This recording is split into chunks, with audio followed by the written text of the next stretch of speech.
আপনি দেখছেন news now, আমরা জানি কোনটা খবর। শহরকে যানজট মুক্ত রাখতে একযোগে অভিযান চালানো আগরতলা পুর নিগম ও ট্রাফিক দপ্তর।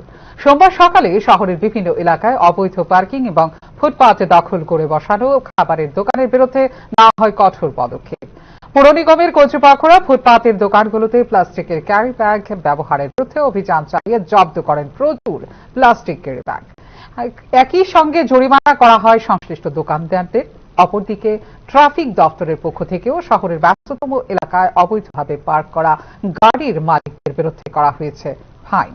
শহরে চলাচল স্বাভাবিক রাখতে ও প্লাস্টিক দূষণ রোধে এই পদক্ষেপ নেওয়া হয়েছে। নিয়মিতভাবে এই ধরনের অভিযান চালানো হবে এবং শহরকে যানজট মুক্ত রাখতে নাগরিকদের সহযোগিতা অপরিহার্য বলে জানিয়েছেন assistant commissioner Pranay Das.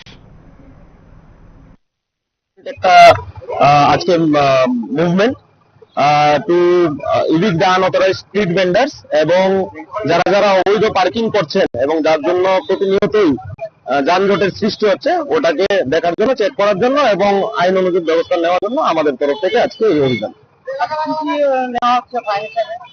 Fine হিসাবে আমরা অ্যাকচুয়ালি সিঙ্গেল ইউজ প্লাস্টিকেরও ফাইন করছি। যারা আনঅথরাইজড স্ট্রিট ভেন্ডার্স আছেন ওদেরকেও পিউনিটিভ অ্যাকশন নেওয়া হচ্ছে এবং ট্রাফিক ডিপার্টমেন্টের তরফ থেকে ডিএসপি সাহেব আছেন, এডিশনাল এসপি স্যার আছেন, ওনারা আইন অনুযায়ী মোটর ভেহিকেল অ্যাক্ট অনুযায়ী ব্যবস্থা নিচ্ছে।